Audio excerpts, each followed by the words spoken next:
And this is my Khajiit Nightblade. He is a DPS, and again, he is insane at dealing damage, this guy.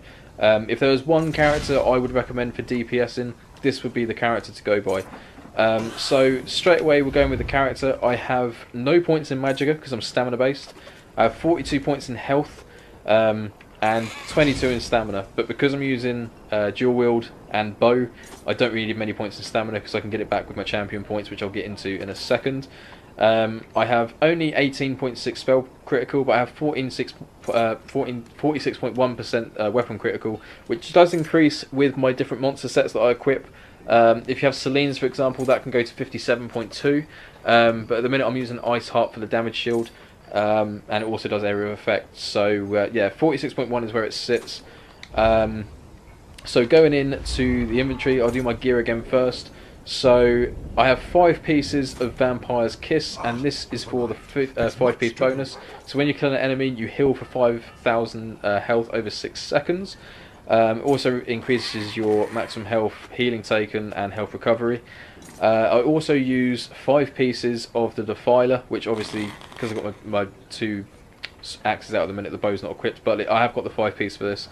So the 5 pieces, when you deal critical damage, you have an 8% chance to summon a hunger that spews poison to all enemies in front of you, dealing 7,000 poison damage and stun an enemy for hit for 5 seconds. This effect can occur once every 5 seconds.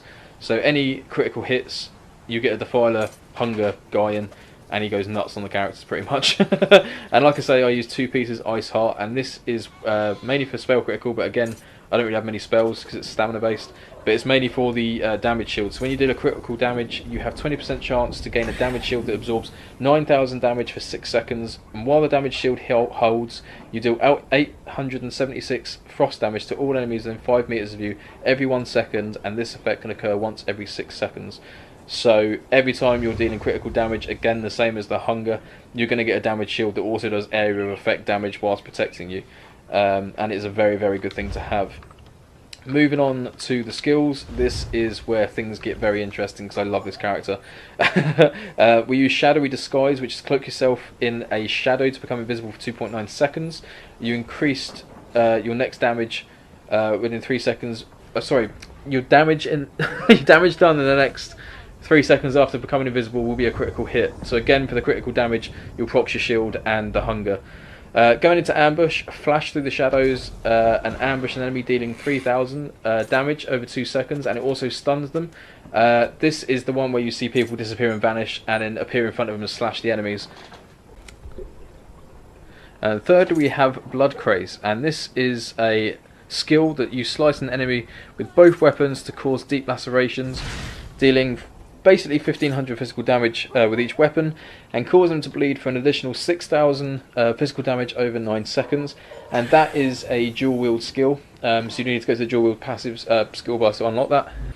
Fourth, we have Surprise Attack, and this is slash an enemy, dealing 5,500 physical damage and afflicting them with major fracture, which reduces their physical resistance by 5.5 for 17.3 seconds. Attacking with a surprise attack while sneaking or invisible stuns the enemy for 4.6 seconds and sets them off balance for 5 seconds. So if you were to call in Shadowy Disguise first and then go straight away with a surprise attack, you will do an additional attack of stunning them for 4.6 seconds, which is amazing, to be fair. And then we have Bloodthirst, and this is a heal ability for this build. It is in the dual wield abilities bar. You basically use this close to enemy and you flood an enemy with steel, battering them with 5 consecutive attacks that each deal 706 damage. The final hit deals 300% more damage and heals you for 61% of the damage done. So if you finish off an enemy with this, all the health you take off them you're going to get back for yourself, which is pretty epic. And then for the ultimate for this character, we have Soul Tether. And this ravages nearby enemies' souls with a night rune, dealing 7,500 damage and stunning them for 4.5 seconds. Ravaged enemies are tethered to you for 8.5 seconds while they remain within 10 meters of you. You siphon 1,200 health from them every 1 second. An ally can target a ravaged enemy and activate the Soul Leech synergy, dealing 6,905 magic damage to them and healing you for the damage caused. So it's a group heal and a self heal all the time you're in a group of enemies. So if you're in like a a veteran dungeon, for example, and you've got a lot of ads you need to take control of, you could call this energy in, this ultimate in, deal a lot of damage, stun them all, get all the health off them, and kill them within about 4 seconds. So it's pretty epic. Going on to the second bar, this is my bow bar, and this is also the one that has the defiler for the 5-piece bonus. So I have Endless Hail, which is a damage over time. Basically, it's a circle you call onto the floor, you fire a volley of arrows into the sky, and it rains arrows for, I think, 10 seconds. So again, damage over time. Draining Shot is a stun and also a heal.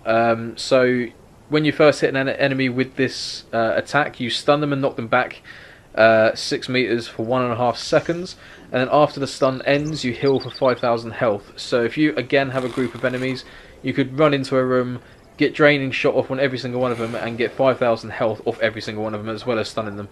Manifestation of Terror. Basically, you can seal 2 sinister traps, one at the target location and one at your feet. So these will actually fear.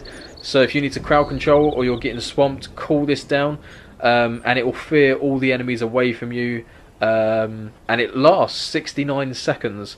So the first one, when you call it down, which is the area of effect one, which is the one you'll target onto the floor, that only lasts 1.2 seconds but fears them straight away. But the second one triggers and the fear lasts longer and they disperse like I don't know what. Acid Spray is an area of effect. You basically launch a spray of arrows, I think it's about 6 shots in front of you, and it launches poison arrows across all the enemies. And it also stuns them as well, if I remember rightly. And then I also have Spiked Bone Shield, just because this character does need a shield to keep himself alive a little bit. Going into the ultimate, we have Rapid Fire, which is the level 50 ultimate for the bow skill tree. And this unleashes a barrage of arrows at an enemy, dealing 33,830 physical damage over 4.1 seconds. And you can also move at full speed and are immune to all disabling effects while channeling this attack. Now, I have used this in veteran dungeons against bosses, and it can do insane damage. So if you were to use it at the beginning and the end of the fight would not last too long. I would not recommend using that on smaller controllable enemies that can die quite quickly, because by the time you fired the 3rd shot of the 6, you're basically missing out on 3 shots because the enemy's already dead. I mean, if you're going against an enemy that's only got 21,000 health and you're dealing 33,800, you're going to waste your ultimate. So I would use it on the bigger bosses. Again, I have all the passives in Assassination, in Shadow and Siphoning. I have all the passives in Dual Wield. I have all the passives near enough in Bow. In fact, there's one I can put on there. And then I've just got the, because I use medium armor with this character, so I have all the passives from medium armor. I used to use a Sigic Order with this character, but you don't have to. It's not really needed. If you did want to use Sigic, you could take it and use it on your bow bar, and maybe use a staff instead, maybe electric staff, a lightning staff, sorry. But like I say, a bow and a dual wield works extremely well for this character, as is a Stam blade as well. Don't have any passives in Undaunted, but I do have, again, the Spiked Bone Shield, which is the morph of Bone Wall. And then again, because I'm a Khajiit, I've got all the passives for that as well. And then lastly, we'll go into the champion points. So this one, we have 12 points in Warlord, and this reduces the cost of Break Free. Again, because you do get snared a few times. I have 90% in Mooncalf, which increases your stamina recovery.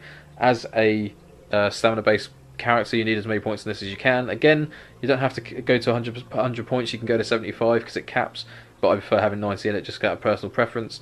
Arcanist is Magicka Recovery. I have about 4 Magicka abilities on this whole build, so having a bit of Magicka Recovery is decent. And then Tenacity is all the heavy attacks, what Magicka or Stamina they restore. So in this case it's Stamina because I'm a Stam Blade, so I'll get Stamina regen very, very quickly from heavy attacks. We have 16 points in Befoul, and this increases the effectiveness of your healing and reduction abilities.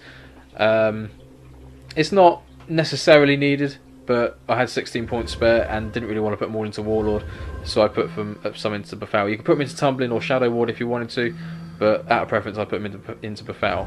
Moving into the Mage, we have no points in the Apprentice. We have 49 points at Master at Arms, and that is for direct damage attacks.